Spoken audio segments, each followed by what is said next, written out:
ഒത്തിരി പേരുടെയും അനുഗ്രഹം നഷ്ടമാകുന്നത് എങ്ങനെയാണെന്നറിയാം? Disorder, scarcity. അതായത് ജീവിതത്തിൽ ഒരു ഓർഡറില്ല. ഇല്ലാത്തത് കൊണ്ടല്ല, ഉള്ള കാര്യം നന്നായി മാനേജ് ചെയ്യാത്തത് കൊണ്ടാണ് പലപ്പോഴും പലരുടെയും അനുഗ്രഹങ്ങൾ നഷ്ടമാകുന്നത്.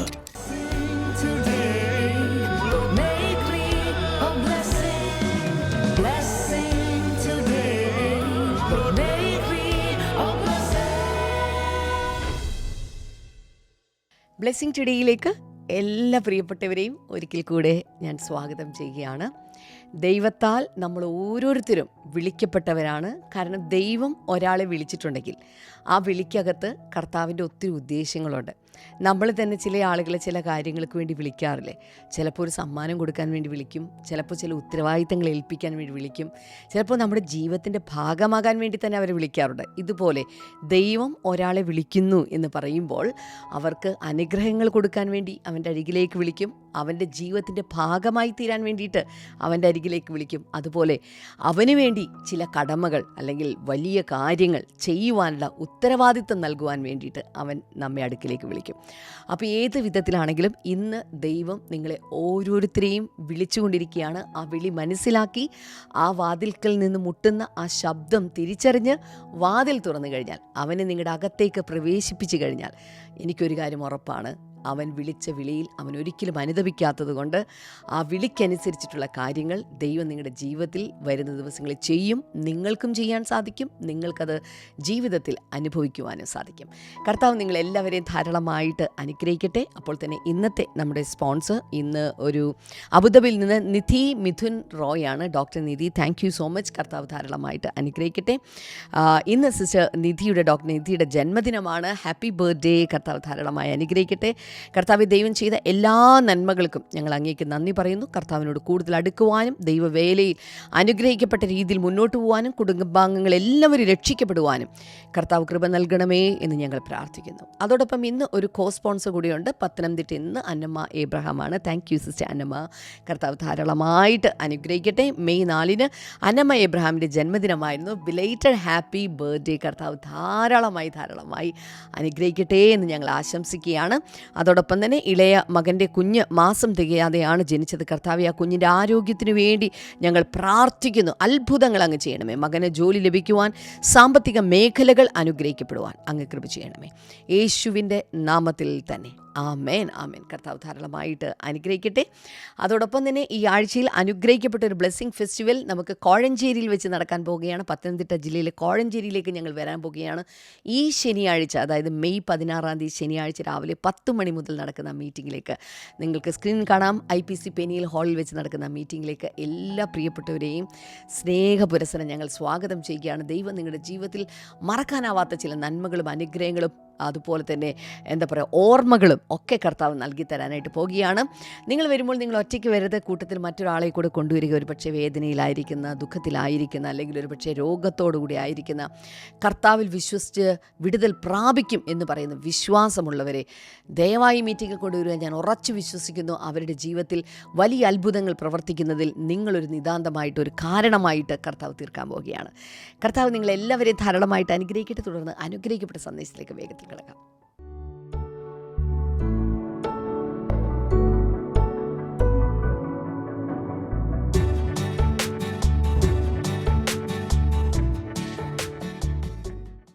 Welcome back. ഇന്ന് മെയ് 12 ട്യൂസ്ഡേ, ചൊവ്വാഴ്ച. നിങ്ങളുടെ ഡിവോഷണൽ ഡയറിയിൽ ഒന്ന് നോക്കിയേ, എന്താണ് ഇന്നത്തെ ഫോക്കസ് വേർഡ് എന്ന് പറഞ്ഞേ. ഫെയ്ത്ത്ഫുൾ സ്റ്റുവാർഡ്ഷിപ്പ്, വിശ്വസ്തമായ കാര്യവിചാരകത്വം. ചെയ്യേണ്ടത് ഇപ്പോൾ തന്നെ ഇത് കാണുന്ന എല്ലാവരും ലൈവായി, റീപ്ലേ ആയി, ദിവസങ്ങൾക്ക് ശേഷം കണ്ടാൽ, എപ്പോൾ കണ്ടാലും കമൻറ്റ് സെക്ഷനിൽ ടൈപ്പ് ചെയ്യുക ഫെയ്ത്ത്ഫുൾ സ്റ്റുവാർഡ്ഷിപ്പ്, വിശ്വസ്തമായ കാര്യവിചാരകത്വം. 1 കൊരിന്ത്യർ 4:2 ഇന്നത്തെ ഫോക്കസ് വേഴ്സ് ആയിട്ട് കൊടുത്തിരിക്കുന്നത്. Now it is required that those who have been given a trust must prove faithful. എൻ്റെ മലയാളത്തിലെ ഏകദേശ രൂപം ഞാനങ്ങ് പറയുവാണേ. സ്ക്രീനിൽ കൃത്യമായത് ബൈബിളിൽ നിന്നുള്ളത് കാണും. ഗൃഹവിചാരകന്മാരിൽ ആഗ്രഹിക്കുന്നതോ അവർ വിശ്വസ്തരായിരിക്കണം എന്നതത്രേ. അപ്പോൾ അവിടെയും it is required that those who have been given a trust. എന്തെങ്കിലും ഒരു കാര്യം ഒരാളെ ഏൽപ്പിച്ചിട്ടുണ്ടെങ്കിൽ, ഗൃഹവിചാരകത്വം ഏൽപ്പിച്ചിട്ടുണ്ടെങ്കിൽ അവർ വിശ്വസ്തരെന്ന് തെളിയിക്കണം. ഡെക്ലറേഷൻ നോക്കാം. ഇത് പ്രഖ്യാപനമാണ്, എന്നോട് ചേർന്ന് പറയുക. അതിനു മുമ്പ് ഈ പറഞ്ഞ വചനം, നമ്മുടെ ഫോക്കസ് വേഴ്സ്, ദയവായി നിങ്ങളുടെ ബൈബിൾ ആപ്പ് ഉപയോഗിക്കുന്നവർ അതിൽ നിന്ന് കോപ്പി ചെയ്ത് കമൻറ്റ് സെക്ഷനിൽ ഇടണേ. I steward God's resources wisely. ഞാൻ ദൈവത്തിൻ്റെ വിഭവങ്ങളെ ജ്ഞാനത്തോടെ കൈകാര്യം ചെയ്യുന്നു, മാനേജ് ചെയ്യുന്നു. അതായത് ദൈവം എൻ്റെ കയ്യിൽ തന്നിട്ടുള്ളതെല്ലാം വളരെ വിശ്വസ്തയോടെ ഞാൻ കൈകാര്യം ചെയ്യുന്നു. Faithfulness positions me for greater expansion. കൂടുതൽ വിശാലതയ്ക്ക് വേണ്ടി എൻ്റെ വിശ്വസ്തത എന്നെ റെഡിയാക്കുന്നു, അല്ലെങ്കിൽ യഥാസ്ഥാനത്ത് നിർത്തുന്നു. ബൈബിൾ റീഡിംഗ് പ്ലാൻ ആ പേജിൽ തന്നെ ഉണ്ട്, വായിക്കണേ. എന്നിട്ട് ടിക്ക് ചെയ്യുക. ഫെയ്ത്ത്ഫുൾ സ്റ്റുവാർഡ്ഷിപ്പിനെ കുറിച്ച് 4 കാര്യങ്ങൾ പറഞ്ഞോട്ടെ. Are you ready? Number 1, everything you have is a trust, not ownership. ഈ ഭൂമിയിൽ ചുമ്മാ ഒന്ന് ചോദിക്കുക, ഇപ്പോൾ സ്ഥാനാർത്ഥികളൊക്കെ ആയിട്ട് നിൽക്കുന്ന സമയത്ത് ഒരു സ്വത്ത് വെളിപ്പെടുത്തണം, എത്ര ഉണ്ടെന്നുള്ളത്. ശരിയാണോ? അതുപോലെ നമ്മുടെ ഓരോരുത്തരുടെ ജീവിതത്തിൽ ഇന്ന് ദൈവം നമുക്ക് തന്നിട്ടുള്ളത് എന്തെല്ലാം ഉണ്ട്. ചിലർ ഒന്നുമില്ലെന്ന് പറയുമ്പോഴും ഇട്ടിരിക്കുന്ന ഡ്രസ്സ് കാണും, ചിലപ്പോൾ കുറച്ച് കാര്യങ്ങൾ കാണും. ഭിക്ഷക്കാരെ പോലെ ഒന്നുമില്ലല്ലോ. അപ്പോൾ ഇനി മുംബൈയിലൊക്കെ ആണെങ്കിൽ ഭിക്ഷക്കാർക്ക് 5ഉം 6ഉം അതിൽ കൂടുതലും ഫ്ലാറ്റുകളും, നിങ്ങൾ വായിച്ചിട്ടുണ്ടോ അതിനെക്കുറിച്ചൊക്കെ? സെലിബ്രിറ്റീസിനെയൊക്കെ മുമ്പിൽ ഇരുന്ന് ഇങ്ങനെ ഭിക്ഷ യാചിക്കുന്നവർക്ക് കോടികളുടെ ബാലൻസും പല ഫ്ലാറ്റുകളും, അവർക്ക് ഭയങ്കര ആസ്തികളാണ്. ഭിക്ഷക്കാരുടെ കാര്യം പറയുന്നത്. എല്ലാവർക്കും എന്തെങ്കിലുമൊക്കെ കയ്യിൽ കാണുമല്ലോ. ചിലർക്ക് കൂടുതലായിരിക്കും, ചിലർക്ക് കുറവായിരിക്കും. എന്തായിരുന്നാലും everything you have is a trust, not ownership. എല്ലാം, ഇന്ന് അനുഭവിക്കുന്ന എല്ലാം ദൈവം നമ്മുടെ കയ്യിൽ ഏൽപ്പിച്ചിട്ടുണ്ട് എന്നുള്ളതല്ലാതെ ഒരിക്കലും അതിൻ്റെ ഉടമസ്ഥാവകാശം ഇല്ല. ഇപ്പോൾ ഓണർ എന്ന് പറഞ്ഞുകൊണ്ട് വെഹിക്കിൾ ഓണർ, ഇപ്പോൾ കാറാണെങ്കിൽ കാറിൻ്റെ ഉടമസ്ഥൻ്റെ പേര് കാണും. പക്ഷേ RT ഓഫീസിൽ അത് ഓക്കെയാണ്, RC ബുക്കിൽ അത് ഓക്കെയാണ്. പക്ഷേ യഥാർത്ഥത്തിൽ ഓണറാണോ? അല്ല. കുറേ നാൾ ഉപയോഗിക്കും, അത് കഴിയുമ്പോൾ വിൽക്കും. ഈ വിറ്റില്ലെങ്കിൽ ഇവിടെ നിന്ന് ഭൂമിയിൽ നിന്ന് മാറുമ്പോൾ താഴെ കിടക്കും. ഭൂമിയിൽ തന്നെ ഉണ്ടായിരിക്കും ആ വണ്ടി. കുറേ കഴിയുമ്പോൾ വണ്ടിയും ദ്രവിച്ചോ ഏതെങ്കിലുമൊക്കെ രീതിയിൽ പോകും.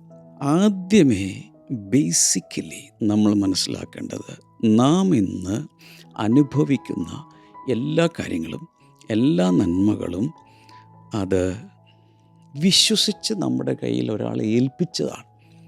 നമ്മുടെ സ്വന്തമായിട്ടൊന്നും ഇല്ല. അതുകൊണ്ടാണ് ഈ ലോകത്തിലേക്ക് നാം ഒന്നും കൊണ്ടുവന്നിട്ടില്ല, ഇവിടെ നിന്ന് നാം ഒന്നും കൊണ്ടുപോകുകയുമില്ല എന്നൊരു വചനം എനിക്ക് 1 തിമോത്തിയോസ് 6-ാം അധ്യായത്തിൽ കിടപ്പുണ്ട്. ഈ ലോകത്തിലേക്കൊന്നും നാം കൊണ്ടുവന്നിട്ടില്ല, ഒന്നും ഇവിടെ നിന്ന് കൊണ്ടുപോകുകയുമില്ല. അപ്പോൾ പൗലോസ് പറയുന്നത്, Paul says those who have been given a trust must prove faithful. അങ്ങനെ എന്തെങ്കിലും ദൈവത്തിൽ നിന്ന് നമുക്ക് കിട്ടിയിട്ടുണ്ടെങ്കിൽ, എല്ലാവർക്കും കിട്ടിയിട്ടുണ്ട്, അവർ വിശ്വസ്തത തെളിയിക്കണം. നമ്മളെല്ലാവരും ദൈവസന്നിധിയിൽ വിശ്വസ്തത തെളിയിക്കണം. A steward manages what belongs to another. ആരാണ് ഒരു കാര്യവിചാരകൻ?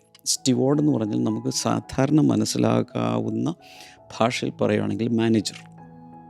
ആരാണ് ഒരു manager? A steward manages what belongs to another.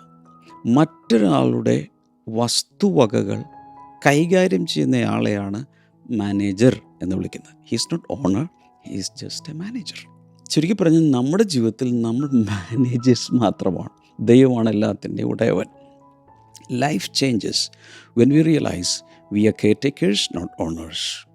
ജീവിതത്തിൽ വലിയൊരു മാറ്റം വേണമെങ്കിൽ ഇത് മനസ്സിലാക്കുക. എന്താണ് മനസ്സിലാക്കേണ്ടത്? നാം ആരും ഉടമസ്ഥരല്ല, നാം കാര്യവിചാരകന്മാർ മാത്രമാണ്. നാം ആരും ഉടമസ്ഥരല്ല, കാര്യവിചാരകന്മാർ മാത്രമാണ്. നാം ആരും ഉടമസ്ഥരല്ല, കാര്യവിചാരകന്മാർ മാത്രമാണ്. നോക്കി നടത്തുന്നുള്ളൂ. ഈ കാര്യവിചാരകത്വത്തെക്കുറിച്ച് ഇതിനു മുമ്പ് ഞാൻ പല പ്രാവശ്യം സംസാരിച്ചിട്ടുണ്ട് മോർണിംഗ് ഗ്ലോറിയിൽ. പക്ഷെ റിപ്പീറ്റ് ചെയ്ത് വരുന്നതിനായി നന്ദി പറ. കാരണം വീണ്ടും വീണ്ടും കേൾക്കുമ്പോൾ അത് നമ്മുടെ അകത്ത് രൂഢമൂലമാകും, അത് എൻഗ്രേവ്ഡ് ആവും, ഒരു ഡീപ്ലി റൂട്ടഡ് ആയിട്ട് മാറും. 24-ാം സങ്കീർത്തനം 1-ാമത്തെ വചനം ഒത്തിരി പ്രാവശ്യം പറഞ്ഞിട്ടുണ്ട്. The earth is the Lord's and everything in it. ഭൂമിയും അതിലുള്ളതെല്ലാം ദൈവത്തിൻ്റെതാവും, കർത്താവിൻ്റെതാവും. യാക്കോബ് 1:17 every good and perfect gift is from above. എല്ലാ നല്ല ദാനവും തികഞ്ഞ വരമെല്ലാം ഉയരത്തിൽ നിന്നാകുന്നു. ഡ്യൂട്ടോണമി 8:18 ആവർത്തന പുസ്തകം 8:18 it is God who gives you the ability to produce wealth. സമ്പത്തുണ്ടാക്കുവാൻ ദൈവമാണ് കഴിവ് നൽകുന്നത്. ഇനി ഈ എന്തെങ്കിലുമുള്ള സമ്പത്തോ അല്ലെങ്കിൽ അങ്ങനെയുള്ളതും മാത്രമല്ല, സമയം നമ്മുടെയല്ല. ദൈവം നമുക്ക് ഇറ്റേണിറ്റിയുടെ ടൈം ബാങ്കിൽ നിന്നും അലോട്ട് ചെയ്യുന്ന മണിക്കൂറുകൾ, സെക്കൻഡുകൾ, ഇതൊക്കെയാണ് നമ്മൾ അനുഭവിച്ചുകൊണ്ടിരിക്കുന്നത്. ടൈം, ടാലൻറ്റ്, കഴിവുകൾ, റിസോഴ്സസ്, നമ്മുടെ വസ്തുവകകൾ, ഇൻഫ്ലുവൻസ്, നമുക്കുള്ള സ്വാധീനം, ഓപ്പർച്യൂണിറ്റീസ്, നമുക്കുള്ള അവസരങ്ങൾ, ഇതെല്ലാം എൻട്രസ്റ്റഡ് ഗിഫ്റ്റ്സാണ്.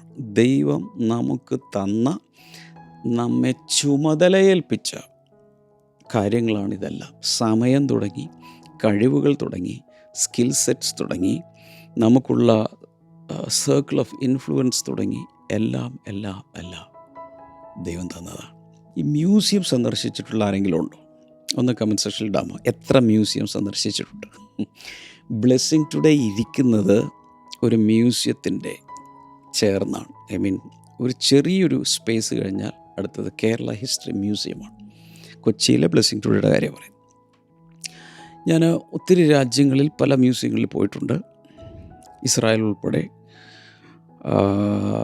റഷ്യ ഉൾപ്പെടെ പല രാജ്യങ്ങളിലുമുള്ള മ്യൂസിയങ്ങൾ ഞാൻ സന്ദർശിച്ചിട്ടുണ്ട്. US പല സ്ഥലങ്ങളിൽ, ഇന്ത്യയിൽ തന്നെ പല സ്ഥലങ്ങളിൽ. അപ്പോൾ അവിടെ മ്യൂസിയത്തിനകത്തൊരു ക്യൂറേറ്റർ കാണും.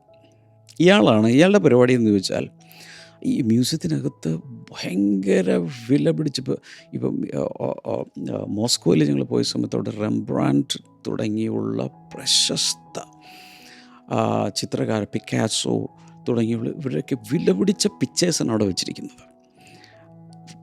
വില പിടിച്ചെന്ന് പറഞ്ഞാൽ വളരെ വില പിടിച്ച വസ്തുക്കൾ, സാധനങ്ങൾ, ആർക്കിയോളജിക്കൽ കാര്യങ്ങൾ, ഇതെല്ലാം ഉണ്ട് അവിടെ. അപ്പോൾ അവിടെ സൂക്ഷിപ്പുകാരുണ്ട്, അവിടെ ക്യൂറേറ്റേഴ്സ്. അവരുടെ ആരുടെ ഇത് സ്വന്തമല്ല. അവരുടെ പരിപാടി അവരതിനെ പ്രിസർവ് ചെയ്യണം, പ്രൊട്ടക്റ്റ് ചെയ്യണം, അതുപോലെ മറ്റുള്ളവർക്ക് കാണിച്ചു കൊടുക്കണം. ഇത് ആരും എടുത്തുകൊണ്ട് പോകാതെ സൂക്ഷിക്കണം. പല മ്യൂസിയങ്ങളിൽ നിന്നും പലതും പല മോഷ്ടാക്കളും കൊണ്ടുപോയിട്ടുണ്ട്.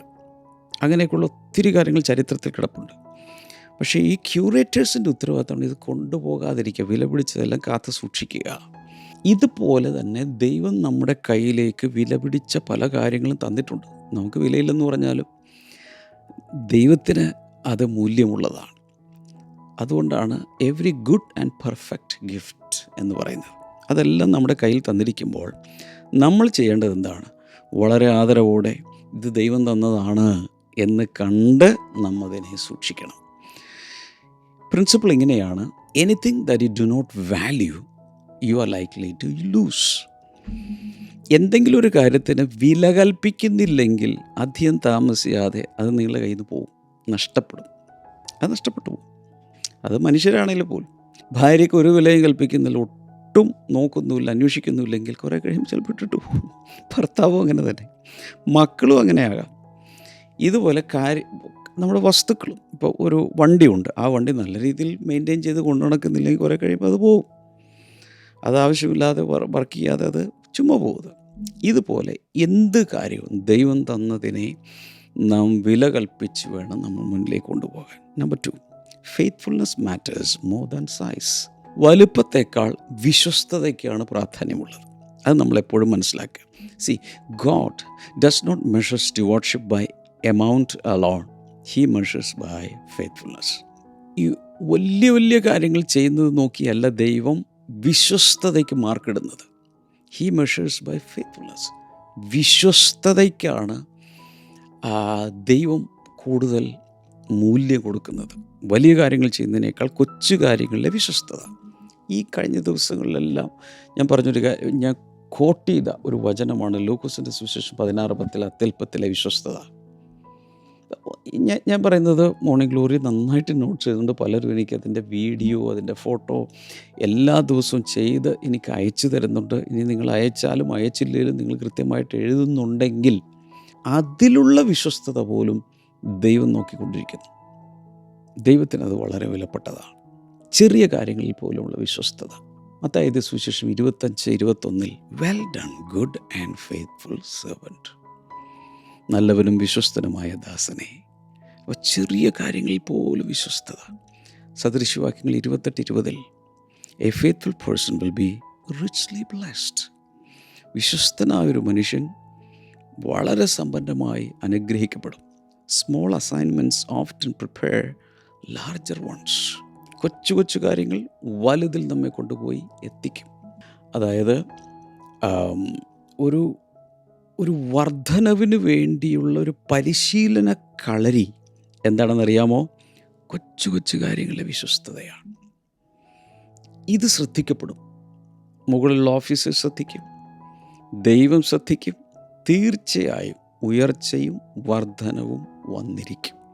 എൻ്റെ അനുഭവമാണ്, അനേകരുടെ അനുഭവമാണ്. വചനം അത് സ്ഥാപിക്കുന്നു. നിങ്ങളുടെ ജീവിതത്തിൽ അത് നടക്കും. Number 3, stewardship requires wisdom and order. ഇനി ഈ കാര്യവിചാരകത്വത്തിൻ്റെ ആവശ്യം എന്ന് പറയുന്നത് ജ്ഞാനവും ക്രമവുമാണ്. ഒന്നുകൂടി പറയാം, ജ്ഞാനവും ക്രമവുമാണ് കാര്യവിചാരകത്വത്തിൻ്റെ ആവശ്യം. ഇപ്പോൾ ഒരാളൊരു മാനേജറായി വർക്ക് ചെയ്യുവാണെങ്കിൽ അയാൾക്ക് വിസ്ഡം ഉണ്ടായിരിക്കണം, ഓർഡർ ഉണ്ടായിരിക്കണം, ജ്ഞാനവും ക്രമവും. Faithfulness is not passive. വിശ്വസ്തത നിഷ്ക്രിയമല്ല. വിശ്വസ്തനായ ഒരാൾക്ക് വെറുതെ ഇരിക്കാൻ പറ്റില്ല. എല്ലാവരും ഒന്ന് പറഞ്ഞേ. വിശ്വസ്തനായ ഒരാൾ വെറുതെ ഇരിക്കില്ല, അലസമായിരിക്കില്ല, മടി പിടിച്ചിരിക്കില്ല, ആബ്സെൻ്റ് ആവില്ല. അവരവരൊന്ന് പരിശോധിക്കും. കൊച്ചു കാര്യങ്ങളിൽ പോലും വിശ്വസ്തതയും എപ്പോഴും ആക്റ്റീവുമായിരിക്കുന്നുണ്ടോ? ഇതൊക്കെ കേൾക്കുമ്പോൾ നമ്മുടെ എല്ലാവരുടെ അകത്ത് ഒരു ഉത്സാഹവും ഉണർവും, ഉത്സാഹത്തോടെ എന്ത് കാര്യം ചെയ്താലും ഉത്സാഹത്തോടെ. വീട്ടുജോലിയായിരിക്കും വളരെ പാഷനേറ്റായിട്ട് ചെയ്യണമെന്ന് ഞാൻ പറയുന്നത്. ചൂലെടുത്ത് തറ തൂക്കുന്നതായിരിക്കും. പാട്ടൊക്കെ പാടി 2 ഹല്ലേലൂയ പറഞ്ഞ് സ്തുതിപ്പിൻ പാട്ടൊക്കെ പാടി ശരിക്ക് ആത്മാർത്ഥമായിട്ട് ചെയ്യണം. അയ്യോ അയ്യേ എന്ന് തീരുമേ, എൻ്റെ ഈ ചൂലുദ്യോഗം എന്ന് തീരുമേ. എല്ലാവരോടും ഇങ്ങനെ വല്ലാതെ പരാതി പറഞ്ഞ് ഒരിക്കലും ജോലി ചെയ്യരുത്. വളരെ സ്മാർട്ടായി സന്തോഷത്തോടുകൂടി ചെയ്യുക. അപ്പം ഇവിടെ ഈ ഫെയ്ത്ത്ഫുൾനെസ്സിനകത്ത് ഇൻവോൾവ് ചെയ്യുന്ന കാര്യങ്ങൾ പറയാം. പ്ലാനിങ്, ഡിസിപ്ലിൻ, വൈസ് മാനേജ്മെൻറ്റ്, ഇതെല്ലാം അതിനകത്തുണ്ട്. Okay, planning, discipline, wise management. നല്ല രീതിയിൽ ആസൂത്രണം ചെയ്യുക, പ്ലാൻ ചെയ്യുക, നല്ല രീതിയിൽ ഡിസിപ്ലിൻ ചെയ്യുക. അതുപോലെ വൈസ് മാനേജ്മെൻറ്റ്, വളരെ ജ്ഞാനത്തോടുകൂടെ സകല കാര്യങ്ങളും മാനേജ് ചെയ്യുക. സദൃശവാക്യങ്ങൾ 21:5 the plans of the diligent lead to profit. വളരെ കഠിനാധ്വാനിയായി നിന്നുകൊണ്ട് ആസൂത്രണത്തോടുകൂടി പ്രവർത്തിക്കുന്നൊരു മനുഷ്യന് വലിയ ലാഭമുണ്ടാക്കുന്നു. എഫേസ്യ ലേഖനം 5-ാം അധ്യായം 15-16 വായിക്കുമ്പോൾ make the most of every opportunity. എല്ലാ അവസരങ്ങളും നന്നായി പ്രയോജനപ്പെടുത്തുക. അവസരങ്ങൾ പാഴാക്കരുത്. അവസരങ്ങൾ നഷ്ടപ്പെട്ട ശേഷം പിന്നെ പറഞ്ഞിട്ട് കാര്യമുണ്ട്. കൊലോസ്യ ലേഖനം 3:23 work at it with all your heart. നിൻ്റെ പൂർണ്ണ ഹൃദയത്തോടെ നീ അതിനു വേണ്ടി അധ്വാനിക്കുക. എന്ത് ചെയ്താലും പൂർണ്ണ ഹൃദയപരമാർത്ഥത്തോടെ പൂർണ്ണ ഹൃദയത്തോടെ സകല കാര്യങ്ങളും ചെയ്യുവാൻ ശ്രദ്ധിക്കുക. Good intentions without management create waste. ഈ ദിവസങ്ങളിലൊക്കെ ഞാൻ പറഞ്ഞുകൊണ്ടിരിക്കുന്ന കാര്യമാണ്. വളരെ നല്ല ഉദ്ദേശമൊക്കെ വളരെ നല്ലതാണ്. പക്ഷേ ശരിയായ രീതിയിലൊരു മാനേജ്മെൻറ്റ് ഇല്ലെങ്കിൽ എല്ലാം പാഴായിപ്പോവും, സകലവും വേസ്റ്റായിപ്പോവും. വലിയൊരു വാട്ടർ ടാങ്ക് ഉണ്ടെന്നിരിക്കട്ടെ. പക്ഷേ ആ വാട്ടർ ടാങ്കിൽ നിന്നും പൈപ്പുകൾ ഫിറ്റ് ചെയ്ത് ആ പൈപ്പ് ലൈനുകൾ പല സ്ഥലങ്ങളിലേക്ക് ഒരു ഡിസ്ട്രിബ്യൂഷൻ സിസ്റ്റം ഉണ്ടാക്കിയെടുക്കുന്ന, അതായത് വെൽ പ്ലാൻഡ് ആയിട്ടുള്ള ഡിസ്ട്രിബ്യൂഷൻ സിസ്റ്റം ഉണ്ടാക്കിയെടുക്കുന്നില്ലെങ്കിൽ ആ വെള്ളം വെറുതെ വേസ്റ്റായി. കുറേ നാളിങ്ങനെ കെട്ടി നിന്ന് അതിനകത്തുള്ള വെള്ളത്തിൽ ബാക്ടീരിയയോ ക്രിമികീടങ്ങളോ ഫംഗസോ ഒക്കെ വളർന്ന് അത് വളരെ ചീത്തയായി ആർക്കും പ്രയോജനമില്ലാത്തതായിട്ട് അത് മാറും. ഒത്തിരി പേരുടെയും അനുഗ്രഹം നഷ്ടമാകുന്നത് എങ്ങനെയാണെന്നറിയാം. ദൈവം അവർക്ക് അനുഗ്രഹങ്ങൾ കൊടുക്കുന്നുണ്ട്, പക്ഷേ അത് നഷ്ടമായി പോകുന്നത് എങ്ങനെയാണെന്ന് ചോദിച്ചാൽ ഡിസോർഡർ, സ്കേഴ്സിറ്റി, ഇതൊക്കെയാണ്. വല്ലാത്ത ക്രമം കെട്ട അവസ്ഥകൾ ഒക്കെ ആയിട്ട്, അതായത് ജീവിതത്തിലൊരു ഓർഡറില്ല, ഡിസോർഡറായിട്ട് ഒന്നും മാനേജ് ചെയ്യുന്നില്ല, അങ്ങനെ ആയിരിക്കുന്ന അവസ്ഥകൾ. ഇല്ലാത്തത് കൊണ്ടല്ല, ഉള്ള കാര്യം നന്നായി മാനേജ് ചെയ്യാത്തത് കൊണ്ടാണ് പലപ്പോഴും പലരുടെയും അനുഗ്രഹങ്ങൾ നഷ്ടമാകുന്നത്. Organize what God has given you. ദൈവം എന്താണോ നൽകിയിട്ടുള്ളത് അതിനെ നല്ല രീതിയിൽ ഓർഗനൈസ് ചെയ്യുക. Number 4, faithful stewardship leads to greater trust. വളരെ വിശ്വസ്തമായി എല്ലാം കൈകാര്യം ചെയ്യുന്നുവെങ്കിൽ കൂടുതൽ വിശ്വാസം ആർജിക്കുകയും കൂടുതൽ കാര്യങ്ങൾ കയ്യിൽ വരികയും ചെയ്യും. അപ്പോൾ ഈ God often increases responsibility where he finds reliability. നമ്മെ വിശ്വസിക്കാമെന്നുള്ള ഒരവസ്ഥ എത്തിക്കഴിഞ്ഞാൽ ദൈവം കൂടുതൽ റെസ്പോൺസിബിലിറ്റി നമുക്ക് തരും. അപ്പം ഞാനിത് ഒരു ദിവസം ഒരു സ്ഥലത്ത് പഠിപ്പിച്ചപ്പോൾ ഉടൻ തന്നെ ഉണ്ടായ കമൻ്റ് എന്താണെന്നറിയാമോ? അവരൊരു ഇമ്പ്രഷൻ, കൂടുതൽ ചെറിയ കാര്യങ്ങളിൽ പോലും നന്നായി വിശ്വസ്തയോടുകൂടി ചെയ്താൽ കൂടുതൽ ഉത്തരവാദിത്തങ്ങൾ ദൈവം തരും എന്ന് പറഞ്ഞപ്പോൾ ഒരാൾ കമൻ്റ് ചെയ്തത്, അങ്ങനെയാണെങ്കിൽ മര്യാദയ്ക്ക് ചെയ്യാതിരിക്കുമല്ലോ നല്ലത്, വീണ്ടും വീണ്ടും ജോലി കിട്ടിക്കൊണ്ടിരിക്കും, ഇതെല്ലാം കൂടി എങ്ങനെ എടുത്ത് തീർക്കും? ഇങ്ങനെ ചിന്തിക്കുന്നവർ, അതിൻ്റെ അർത്ഥം അവർ വിശ്വസ്തരല്ല, അവർ മടിയന്മാരാണ്. എങ്ങനെയെങ്കിലും എന്തെങ്കിലും ചെയ്ത് തീർത്തിട്ട് നമുക്കങ്ങ് പോകാം എന്ന പോളിസിക്കാരാണ് അങ്ങനെ ചിന്തിക്കുന്നത്. Mathew 25 verse number 29, whoever has will be given more. ഉള്ളവന് കൂടുതൽ ലഭിക്കും. ഈ താലന്തുകളുടെ ഉപമ ഈ മത്തായി 25 അധ്യായത്തിൽ, ഈ ഏപ്രിൽ മാസത്തിൽ, സൂപ്പർനാച്ചുറൽ ബ്ലെസ്സിങ്ങിൻ്റെ മാസത്തിൽ ഈ കാര്യം, അതായത് കയ്യിലുള്ളത് വർദ്ധിപ്പിക്കുന്ന കാര്യം, അതായത് നമ്മുടെ കയ്യിൽ ദൈവം തന്നിരിക്കുന്ന വിഭവങ്ങൾ, സമ്പത്ത് തുടങ്ങിയത് വർദ്ധിപ്പിക്കുന്ന ഒരു കാര്യം അതിൽ പറയുന്നുണ്ടല്ലോ. അതിനെക്കുറിച്ച് സംസാരിച്ച സമയത്താണ് ഈ താലന്തുകളുടെ ഉപമ കഴിഞ്ഞ വർഷങ്ങളെയൊക്കെ കുറച്ചുകൂടി എലാബറേറ്റ് ചെയ്ത് ഞാൻ സംസാരിച്ചിരുന്നു. അപ്പോൾ അവിടെ ഞാൻ അന്ന് പറഞ്ഞൊരു കാര്യമാണ്, നമ്മുടെ കയ്യിൽ ലഭിച്ചിട്ടുള്ളതെല്ലാം ലോണാണ്. കാരണം 5 താലന്ത്, 2 താലന്ത്, 1 താലന്ത് എല്ലാം കൊടുത്തത്, ആ ക്യാപിറ്റൽ എന്ന് പറയുന്നത് പോലും ലോണായിട്ട് കിട്ടി. അത് തിരിച്ചു കൊടുക്കണം. എങ്ങനെ തിരിച്ചു കൊടുക്കണം? കുറേ കൂടി വർദ്ധിപ്പിച്ച് തിരിച്ചു കൊടുക്കണം. അതായത് ബിസിനസ് ചെയ്ത് വർദ്ധിപ്പിച്ച് തിരിച്ചു കൊടുക്കണമായിരുന്നു. ഉൽപ്പത്തി പുസ്തകം 39:4 Joseph found favour because he managed well. അവിടെ കാണുന്നത് യോസഫ് വളരെ നന്നായി, പൊത്തീഫറിൻ്റെ വീട്ടിലാകട്ടെ, കാരാഗ്രഹ പ്രമാണിയുടെ കീഴിലാകട്ടെ, എവിടെയാണെങ്കിലും അവനെ ഏൽപ്പിച്ചത് വിശ്വസ്തയോടെ ചെയ്തത് കൊണ്ട് അവന് മനുഷ്യരുടെയും ദൈവത്തിൻ്റെയും അനുകൂലതയും പ്രസാദവും ലഭിച്ചു. 1 Pathros 4:10 use whatever gift you have received to serve others. നിങ്ങൾക്ക് എന്ത് ദൈവത്തിൽ നിന്ന് കിട്ടിയിട്ടുണ്ടോ അതുകൊണ്ട് അതിലൂടെ മറ്റുള്ളവരെ നിങ്ങൾ സേവിക്കുക. Heaven rewards trust worthiness. നമ്മെ ഒന്ന് വിശ്വസിക്കാവുന്നൊരവസ്ഥയിലേക്ക് നമ്മളാകുവാണെങ്കിൽ വിശ്വസനീയതയെ ദൈവം പ്രതിഫലം നൽകാതിരിക്കും. വിശ്വസനീയതയ്ക്ക് പ്രതിഫലം നൽകുന്നതാണ് സ്വർഗം. ഗവൺമെൻറ് ഓഫീസുകളിലും മറ്റ് കോർപ്പറേറ്റ് ഓഫീസുകളിലുമൊക്കെ പ്രമോഷൻ വരുമല്ലോ. സാധാരണ വർഷത്തിലൊരിക്കൽ ഒരു അപ്രൈസലും അല്ലെങ്കിൽ പീരിയോഡിക് അപ്രൈസലും ചില പ്രമോഷനൊക്കെ വരും. അപ്പോൾ ആ സമയത്ത് ഒത്തിരി പേര് വന്ന് കരഞ്ഞ് എൻ്റെ അടുത്ത് വന്ന് പറയുന്നത്, എന്നേക്കാൾ ജൂനിയറായ പലരെയും അവർ കയറ്റി വിട്ടു, എൻ്റെ എൻ്റെ പ്രൊമോഷൻ ഇന്ന മാനേജർ തടഞ്ഞു. ചിലതൊക്കെ അങ്ങനെ നടക്കുന്നുണ്ട്, മനിപ്പുലേഷൻ നടക്കുന്നുണ്ട്. ഇപ്പോൾ മാനേജറുടെ ബന്ധുവായിരിക്കാം, കസിനായിരിക്കാം, നീസായിരിക്കാം, അല്ലെങ്കിൽ ഇന്ന ആളുടെ പാർട്ടി, അങ്ങനെയുള്ളവരെ അർഹിക്കുന്നവർക്ക് പ്രൊമോഷൻ കൊടുക്കാതെ ബൈപ്പാസ് ചെയ്യിപ്പിച്ച് കയറ്റിവിടുന്ന സമ്പ്രദായമൊക്കെ എല്ലായിടത്തും നടക്കുന്നുണ്ട്. എങ്കിലും പലപ്പോഴും അങ്ങനെ അല്ലെന്നിരിക്കട്ടെ, അല്ലാത്ത രീതിയിൽ ജെനുവിൻ കേസിൽ എങ്ങനെയായിരിക്കും, അവരൊരു അപ്രൈസൽ നടത്തുന്ന സമയത്ത് വളരെ കൃത്യമായ ആ വർഷത്തെ കാര്യങ്ങളെല്ലാം നല്ല രീതിയിൽ ചെയ്ത ഒരാളെയല്ല അടുത്തതിലേക്ക് വിടൂ.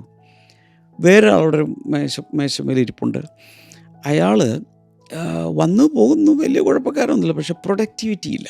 അങ്ങനെ ഒരാളെ സീനിയർ ആണെങ്കിൽ പോലും പ്രൊമോട്ട് ചെയ്യുമോ? ഇത് നമ്മൾ മനസ്സിലാക്കി. ഇത് തന്നെ കർത്താവും ചെയ്യുന്നത്. അപ്പോൾ reliability opens doors that talent alone cannot. കഴിവുണ്ടായിരിക്കാം, പക്ഷേ വിശ്വസനീയത കൂടെ നാം തെളിയിക്കണം. അപ്പോഴാണ് പ്രൊമോഷൻ ലഭിക്കുന്നത്. So when God sees faithfulness he can trust more. ദൈവം വിശ്വസ്തത കാണുമ്പോൾ ഹി ക്യാൻ എൻട്രസ്റ്റ് മോർ. കൂടുതൽ അവന് നമ്മെ ഭരമേൽപ്പിക്കാൻ കഴിയും. ഇതാണ് സംഭവം. നമുക്ക് ഈ സമയത്ത് ഒരുമിച്ച് പ്രാർത്ഥിക്കാം. എന്തിനു വേണ്ടി? ഈ ക്വാളിറ്റി നമ്മൾ ഡെവലപ്പ് ചെയ്താൽ ലൈഫ് വിൽ ചേഞ്ച്. കർത്താവ്, ഈ വചനം കേട്ട് എല്ലാവർക്കുമായി പ്രാർത്ഥിക്കുന്ന കൊച്ചു കൊച്ചു കാര്യങ്ങളിൽ പോലും വിശ്വസ്തത കാണിക്കാൻ സഹായിക്കണമേ. അടുത്ത ദിവസങ്ങളിൽ, മാസങ്ങളിൽ വലിയ ഉയർച്ചകൾ ജീവിതത്തിൽ ഉണ്ടാകട്ടെ എന്ന് പ്രാർത്ഥിച്ച് അനുഗ്രഹിക്കുന്നു. രോഗികൾക്ക് വേണ്ടി പ്രാർത്ഥിക്കുന്നു. കിടപ്പ് രോഗികൾ മുതൽ വെന്റിലേറ്ററിലായിരിക്കുന്നവർ, ICUലായിരിക്കുന്നവർ, NICUലായിരിക്കുന്നവർ, വിവിധ മെഡിക്കൽ കണ്ടീഷനിലൂടെ പോകുന്നവർക്കെല്ലാം വേണ്ടി ഞാൻ അങ്ങോട്ട് പ്രാർത്ഥിക്കുന്നു. യേശു എന്ന രോഗസൗഖ്യദായകൻ ഇപ്പോൾ തൊട്ട് സൗഖ്യമാക്കുന്നതിനായി നന്ദി പറയുന്നു. കർത്താവേ, പ്രാർത്ഥന കേട്ടതിനായി നന്ദി, യേശുവിൻ്റെ നാമത്തിൽ ആമേൻ. കർത്താവ് എല്ലാവരും അനുഗ്രഹിക്കട്ടെ. നാളെ നമുക്ക് വീണ്ടും കാണാം. God bless you. ബൈ.